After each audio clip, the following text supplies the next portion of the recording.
तो स्टार्ट करते हैं। कक्षा 9 राजस्थान अध्ययन यूनिट है 6 अध्याय यानी कि छठा है। इससे पहले मैंने 5 वीडियो बना दिए हैं राजस्थान अध्ययन के, जो यूनिट वाइज यानी कि टॉपिक वाइज कौन कौन सा टॉपिक था। पहला 1857 की क्रांति के 1 लाइनर MCQ दिए मैंने। राजस्थान के क्रांतिकारी दूसरी यूनिट थी उसका दिया। तीसरी थी प्रमुख किसान आंदोलन, उसके भी दिए। जनजातियों के आंदोलन, ये थी चौथी यूनिट। 5वीं थी राजस्थान में जन जागृति और प्रजामंडल।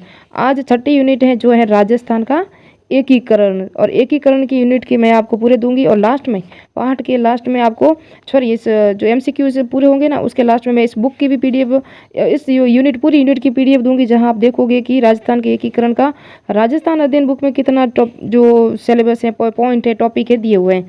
तो स्टार्ट करते हैं आज की यूनिट। 225 से पहले के मैंने 230 तक करवा दिए थे। अभी हम करेंगे 225 से वापस थोड़ा सा स्टार्ट करते हैं। और राजस्थानी है तो राजस्थानी भाषा तो आपको सुननी ही पड़ेगी। कल मैंने एक वीडियो बनाया था राजस्थान के रोपवे, आपको पता है तो 7 रोपवे है, और अभी बजट में प्रस्तावित है 4 रोपवे है। जो आपको पता हो तो जोगी महल रणथंभौर में है ना, वो अब राजस्थान का सबसे लंबा रोपवे बनने वाला है, लेकिन अभी वो प्रस्तावित है। जब पूर्ण हो जाएगा ना, तो उसके बाद हमारा जालोर है ना, जालोर का सबसे लंबा और प्रथम, राजस्थान का प्रथम क्या था, वो था रोपवे, तो वो बन जाएगा राजस्थान का सबसे लंबा। आपको पता हो तो मैंने कल वीडियो बनाया है 2 मिनट या 2.5 मिनट का, लेकिन क्या हुआ कि उसके अंदर है ना, वीडियो तो बन गया था लेकिन उसकी आवाज़ स्पष्ट नहीं थी। बाकी मैंने पूरा बनाया है, तो कल परसों वापस उसको रिपीट करके एडिटिंग करके थोड़ा सा मैप से बता के वापस एडिटिंग करके डालूंगी। और आप देख भी सकते हो पॉइंट ऑफ उसका उद्घाटन कंपनी के प्रारंभ कब हुआ, सबसे बड़ा कौन सा है, सबसे छोटा कौन सा है ना, वर्तमान में बजट में प्रस्तावित कौन कौन से रोपवे हैं, क्योंकि रोपवे से हमेशा परीक्षा में प्रश्न आता ही है। तो स्टार्ट करते हैं आज का टॉपिक। प्रश्न संख्या 225 तक हमने कर लिए हैं।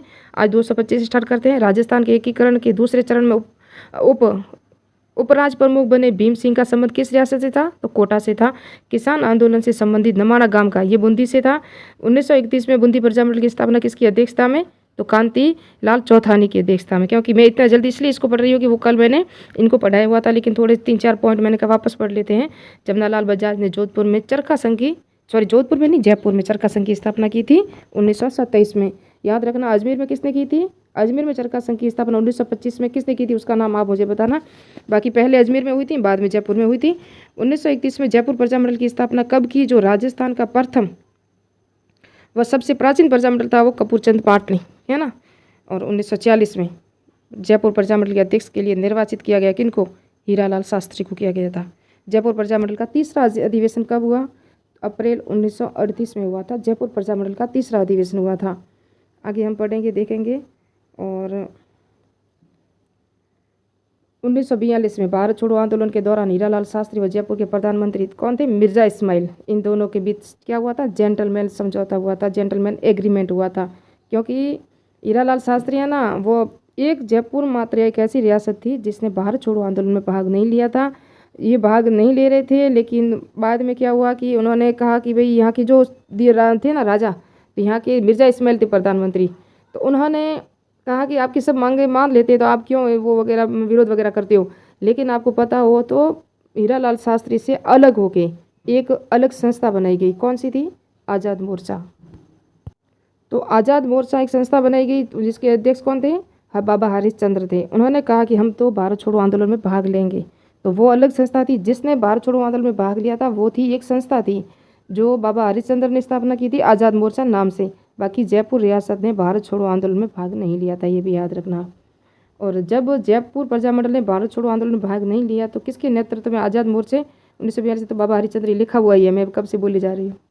234 किसकी मध्यस्थता में आज़ाद मोर्चे का जयपुर प्रजामंडल में 1945 में विलय किया गया, तो पंडित जवाहरलाल नेहरू आए थे और उन्होंने इनको मिलाया था। पंडित हरिनारायण शर्मा को किस रियासत में जनता में जागृति लाने का श्रेय, तो अलवर के थे हरिनारायण। पंडित हरिनारायण शर्मा व कुंज बिहारी लाल मास्टर भोलानाथ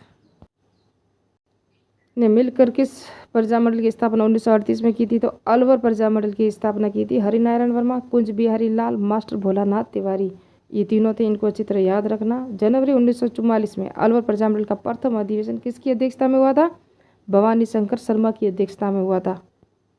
वेरी इंपॉर्टेंट है, इनको अच्छी तरह याद रखना। भवानी शंकर शर्मा, बाबा हरिश्चंद्र, चिरंजीव लाल मिश्र, विजय देश पांडे, मुक्तिलाल मोदी का संबंध आज़ाद मोर्चे थे। आज़ाद मोर्चा थी ना जयपुर में, उसके जो ये सदस्य थे। 1934 में महात्मा गांधी ने राजस्थान का दौरा किया। वह सर्वप्रथम किस स्थान पर आए थे? अजमेर में आए थे। ये परीक्षा में प्रश्न आया हुआ है कि अजमेर में आए थे गांधी जी ने, 1934 में आए थे। अलवर के दीवान जिन्हें महात्मा गांधी की हत्या में मिली भगत होने के संदेश के कारण हटाया गया, वो थे NB खरे। वो अलवर के दीवान थे। कौन थे? NB खरे। पंडित हरिनारायण शर्मा वो अलवर प्रजा मंडल के अध्यक्ष थे, है ना, तो NB खरे। भरतपुर के शासक जिन्होंने हिंदी को राजभाषा का दर्जा व गांव व नगरों में स्वायत्ती संस्थाओं की विकसित किया था। भरतपुर के शासक जिन्होंने हिंदी को राजभाषा का दर्जा दिया और गांव व नगरों में स्वायत्त शासी संस्थाओं को विकसित किया है, वो थे किशन सिंह। वेरी इंपॉर्टेंट है, क्योंकि आपको पता हो हमारे भजन लाल शर्मा जो राजस्थान के मुख्यमंत्री है वो भरतपुर से हैं। तो आजकल भरतपुर के प्रश्न ज़्यादा आएंगे, आपको देखना है। तो किशन सिंह थे। कौन थे? किशन सिंह थे। राजस्थान एकीकरण के समय जाट झंडा खतरे में है, नारा किसने दिया था? मान सिंह ने दिया था। राजस्थान के एकीकरण के समय में ये कहावत है, याद रखना। 1938 में भरतपुर प्रजामंडल की स्थापना गोपीलाल यादव मास्टर आदित्यनाथ ने कहाँ की थी? रेवाड़ी में। किसकी? भरतपुर की। कहाँ की थी? रेवाड़ी में। भरतपुर प्रजामंडल के प्रथम अध्यक्ष कौन थे? गोपीलाल यादव थे। और गोपीलाल यादव और मास्टर आदित्यनाथ के द्वारा ही तो स्थापना की गई थी भरतपुर प्रजामंडल की 1938 में, रेवाड़ी हरियाणा में, है ना। रेवाड़ी कहाँ है? हरियाणा में। 30 दिसंबर 1940 को भरतपुर प्रजा परिषद का पहला सम्मेलन किसकी अध्यक्षता में हुआ था? जयनारायण व्यास में। वेरी इंपॉर्टेंट है, कहाँ? भरतपुर और कहाँ? जोधपुर। जयनारायण व्यास कहाँ के थे? जोधपुर के थे। जबकि अध्यक्षता किसकी कर रहे हैं? भरतपुर प्रजा परिषद की अध्यक्षता कर रहे हैं 30 दिसंबर 1940 को, जिसकी पहला सम्मेलन हुआ था उसकी अध्यक्षता की थी। भरतपुर प्रजा परिषद का दूसरा अधिवेशन 23 मई 1945 को, 40 को हुआ था पहला, 45 को हुआ है दूसरा। वो भी हुआ था बयाना भरतपुर में। कहाँ हुआ था? बयाना में। ब्रज प्रतिनिधित्व संपत्ति का गठन कब किया गया? जिसका नेता जुगल किशोर चतुर्वेदी उपनेता थे मास्टर आदित्यनाथ। तो ब्रज जन प्रतिनिधि समिति का जो गठन किया गया था वो 1942 में। 1936 में धौलपुर प्रजामंडल की स्थापना किसने की थी? कृष्णदत्त पालीवाल ने की थी, धौलपुर में। कृष्णदत्त पालीवाल वो ब्राह्मण थे वो जो जैसलमेर में थे, वो जैसलमेर नहीं है, ये धौलपुर है। स्वामी श्रद्धानंद को किस रियासत में जन चेतना का कार्य करने के लिए जाना जाता है? तो धौलपुर में जाना जाता है स्वामी श्रद्धानंद को। तसीमो कांड का संबंध किस प्रजामंडल से है? धौलपुर से है। मैंने जब NCERT से जब प्रजामंडल पढ़ाई थी ना, प्रजामंडल की पूरी प्ले लिस्ट बनी हुई है और इसकी भी प्ले लिस्ट मैंने बनाई है, राजस्थान की 9th कक्षा की प्ले लिस्ट यूनिट वाइज, और 10-10 मिनट की वीडियो है सिर्फ, उसके अंदर 10 मिनट में पूरी यूनिट, तो वो भी देख लेना आप, मैंने पूरा समझाया हुआ वहाँ। और 1938 में त्रिलोक चंद माथुर, चिरंजीव लाल शर्मा और मान सिंह की किस प्रजामंडल की अध्यक्षता की थी? करौली में। तो मान सिंह कहाँ थे? करौली में। भूपेंद्र नाथ द्विवेदी और विनोद चंद्र के द्वारा 1943 में किस प्रजामंडल की स्थापना की गई थी? बांसवाड़ा में की गई थी 1943 में। भूपेंद्र नाथ त्रिवेदी थे। कौन थे? भूपेंद्र नाथ। और वहाँ जुगल किशोर त्रिवेदी है ना, जुगल किशोर अलग है और ये त्रिवेदी भूपेंद्र नाथ त्रिवेदी अलग है। भोगीलाल पांड्या ने डूंगरपुर प्रजामंडल की स्थापना 1944 में की थी। तो डूंगरपुर की स्थापना 1944 में, और अभी हमने देखा बांसवाड़ा की 1943 में, क्योंकि दोनों पास पास में, डूंगरपुर ऊपर है, बांसवाड़ा थोड़ा सा नीचे है, उस तरह से दोनों को देख लेना। तो बांसवाड़ा पहले बाद में आता है, डूंगरपुर पहले आता है, तो डूंगरपुर का 44, उसका है 43। मैं 260 तक ही करवाऊंगी क्योंकि 225 से स्टार्ट किया है, तो क्योंकि ये वीडियो बड़ा हो जाएगा, 10-10 मिनट का वीडियो मैं दे रही हूँ फर्स्ट एक यूनिट की। अमृतलाल पाठक चुन्नीलाल प्रभाकर द्वारा 1945 में किस प्रजामंडल की स्थापना की गई थी? प्रतापगढ़ की। तो अमृतलाल कहाँ थे? प्रतापगढ़ में थे। और गोकुल भाई भट्ट और वृद्धि शंकर त्रिवेदी ने सिरोही प्रजामंडल की स्थापना 1939 में की थी। रियासतों से संबंधित समस्याओं के समाधान के लिए रियासती विभाग की स्थापना 5 जुलाई 1947 को। और राजस्थान में एकीकरण से संबंधित मेवाड़ सबसे प्राचीन रियासत, झालावाड़ सबसे नवीन रियासत, मारवाड़ क्षेत्र बल की दृष्टि से सबसे बड़ी रियासत, शाहपुरा क्षेत्रफल व जनसंख्या की दृष्टि से सबसे छोटी रियासत। मेवाड़ के संविधान का प्रारूप किसके द्वारा तैयार किया गया? KM मुंशी द्वारा किया गया। वो भी मैंने पढ़ाया हुआ है, सिर्फ आप अब तो ये सुपर फास्ट रिवीजन ही समझो आप, बाकी तो वीडियो पूरे पढ़े हैं, क्योंकि जेल प्रहरी आ रही हैं, कांस्टेबल है, पटवारी हैं, वीडियो है। रीट तो अभी जनवरी 2026 में होगी। 1 नवंबर 1956 को पुनर्गठन के समय राजस्थान में जिलों की संख्या कितनी थी? 26 थे। अभी आपको पता हो तो रीट तो होगी, लेकिन कांस्टेबल की भी वैकेंसी आ गई है। मत्स्य संघ में कौन से जिले शामिल हैं? भरतपुर, अलवर, धौलपुर, करौली, जिसको आप ट्रिक लगा के याद कर सकते हो, ABCD। राजस्थान एकीकरण में कुल कितने समय लगता है? लगा था 8 वर्ष 7 माह 14 दिन।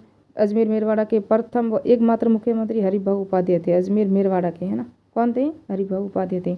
25 मार्च 1948 को पूर्व राजस्थान में कितनी रियासतें विलय हुआ था? 9। पूरा मैप से समझाया हुआ और एक ही वीडियो में राजस्थान एकीकरण कंप्लीट किया हुआ है, बिल्कुल आराम से। वो भी 1 नवंबर 1956 को नेवल में से किस रियासत को मिलाकर राजस्थान में एकीकरण का कार्य पूर्ण किया गया? अजमेर व सुंदेल टप्पा का। राजस्थान में एकीकरण का श्रेय सरदार पटेल को। स्वतंत्रता से पूर्व राजस्थान की रियासतों में शांति व्यवस्था उत्तरदायी किस पर था? एजीजी पर था। सरदार पटेल ने 6 चरणों का एकीकरण कराया, वो कौन से चरण में उन्होंने भाग नहीं लिया था? तो 7वें चरण में सरदार पटेल ने भाग नहीं लिया था। राजस्थान संभाग के किस राज्य में नरेश ने सर्वप्रथम भारत में सम्मिलित पत्र पर हस्ताक्षर किए थे? तो वो शार्दुल सिंह थे, बीकानेर के थे। राजस्थान एकीकरण के समय भरतपुर का शासक बजेंद्र सिंह थे। राजस्थान में प्रथम राज प्रमुख महाराणा भूपाल सिंह किस जिले से थे? मेवाड़ से थे। और 1949 में वृहद राजस्थान के प्रधानमंत्री कौन थे? हीरालाल शास्त्री बने थे। राजस्थान संघ का निर्माण 25 मार्च 1948 को हुआ था, वो राज प्रमुख था कोटा महाराष्ट्र के। मैंने सोचा कि अभी आगे सुपर फास्ट रिवीजन ही करना है क्योंकि हमने क्लासें पूरी दी हुई हैं। राज प्रमुख को राज्यपाल का पद नाम दिया गया 1 नवंबर 1956 को दिया गया। मत्स्य संघ की राजधानी अलवर को बनाया गया था, पहला ही चरण था। निम्न में से राजस्थान संघ में किसे शामिल करके संयुक्त राजस्थान का निर्माण किया गया? तो उदयपुर को किया गया था। इसमें एकमात्र रियासत थी, पहले किया 4, फिर कई 9, उसके बाद एक रियासत थी उदयपुर एकमात्र। उसके बाद चौथे चरण में होंगी 4 रियासतें, ये था तीसरा चरण। संयुक्त राजस्थान संघ का राज प्रमुख किससे बनाया गया? भोपाल सिंह को बनाया गया। राजस्थान सिरोही का राजस्थान में विलय कब हुआ? 26 जनवरी 1950 को हुआ था। एकीकरण के समय किस मारवाड़ नरेश ने पाकिस्तान मिलने का? तो हनुवंत सिंह थे, जो जोधपुर रियासत के महाराज थे। भारतीय संविधान परिषद मेवाड़ में भेजे जाने वाले 2 प्रतिनिधित्व, तो भारतीय संविधान के परिषद मेवाड़ से भेजे गए थे। ये 2 थे, एक माणिक्यलाल वर्मा गए थे और एक गए थे सर टी.वी. राघवाचारी थे, है ना, VT या टी.वी. राघवाचारी ऐसा कोई नाम है। राजस्थान राज्य का वर्तमान स्वरूप 1 नवंबर 1956 को। स्वतंत्रता के पश्चात अजमेर मेरवाड़ा क्षेत्र की प्रथम विधानसभा का क्या नाम था? तो धारासभा था। अब मैंने आपको पूरा समझाया हुआ है। संयुक्त राजस्थान में के प्रधानमंत्री माणिक्यलाल वर्मा बने थे, जो माणिक्यलाल वर्मा बने थे। उदयपुर रियासत को शामिल किया गया था। वृहद राजस्थान का निर्माण कब हुआ? 30 मार्च 1950 को। यहाँ आपको सम्मिलित करना है। प्रथम में मत्स्य संघ के शोभालाल कुमावत थे। राजस्थान संघ के गोकुललाल असावा। संयुक्त राजस्थान के माणिक्यलाल वर्मा थे। उसके बाद राजस्थान के एकीकरण से संबंधित मत्स्य संघ, राजस्थान संघ में उदयपुर संघ मिला था, संयुक्त राजस्थान है ना। और अलवर, भरतपुर, कौरपुर को करौली 4 होते, उनको मत्स्य संघ कहा गया। झालावाड़, बूंदी, बांसवाड़ा, ये 9 रियासतें थी, उसे राजस्थान संघ नाम दिया गया था, है ना। उसके बाद मैंने आपको पूरा मैप से समझाया हुआ, इसलिए मैं सुपर फास्ट रिवीजन कर रही हूँ। संयुक्त वृहद राजस्थान कब अस्तित्व में आया? 15 मई 1950 को आया था, 49 को, है ना। वृहद राजस्थान की राजधानी किसे बनाया गया? जयपुर को बनाया गया था, वृहद राजस्थान, क्योंकि उस समय जयपुर, जैसलमेर, बीकानेर और जोधपुर 4 बड़ी बड़ी रियासतें शामिल की गई थी। फिर इसका नाम रखा गया था वृहद राजस्थान। फिर यहाँ जयपुर को राजधानी बनाया गया था। यहाँ कौन सी समिति की सिफारिश पर विभागों का निर्माण हुआ था? कौन कौन से विभाग थे? तो वो वीडियो देखना, आपको समझ में आ जाएगा। जिसके अंदर एक पी सत्यनारायण राव समिति है, एक शंकर देव राय समिति, एक फजल अली समिति है। ये तीनों समितियाँ राजस्थान के एकीकरण से संबंधित है ना। राजस्थान निर्माण के प्रथम चरण में गठित मत्स्य संघ शामिल थे, ये मैंने बताया अभी। अलवर, भरतपुर, धौलपुर, करौली। मत्स्य संघ का राजस्थान में कब विलय हुआ? 15 मई 1950 को। ये राजस्थान संघ में, है ना, राजस्थान में सम्मिलित हुआ। जबकि मत्स्य संघ की जो पहला चरण था उसका नाम मत्स्य संघ था, जो 18 मार्च 1948 को था। फिर 15 मई 1950 को उसको मिलाया गया था वापस एकीकरण के समय, है ना। भारत सरकार ने किस समिति की सिफारिश पर मत्स्य संघ को वृहद राजस्थान मिलाया? तो ये देखो, शंकर देव राय समिति की सिफारिश पर मत्स्य संघ को राजस्थान में मिलाया गया था। राजस्थान में एकीकरण की प्रक्रिया के समय मत्स्य संघ की वार्षिक आय 184 लाख थी। कितने रजवाड़ों और राज्यों में एकीकरण के राजस्थान राज्य बना? 23 राज्य रजवाड़ों और राज्यों के एकीकरण से राजस्थान बना था। राजस्थान एकीकरण के दौर में मत्स्य संघ कब अस्तित्व में आया था? 25 मार्च 1948 को। राजस्थान निर्माण में प्रथम चरण का नाम मत्स्य संघ रखने का सुझाव KM मुंशी ने दिया था। और 295 से पढ़ेंगे नेक्स्ट पार्ट में। मिलते हैं नेक्स्ट पार्ट में, नेक्स्ट वीडियो में। जय हिंद, जय भारत। और फिर मैं आपको उसकी बुक की कुछ PDF हैं वो आगे ऐड कर दूंगी या लास्ट में ऐड कर दूंगी, कहाँ से कौन कौन से पॉइंट ये बनाए गए हैं।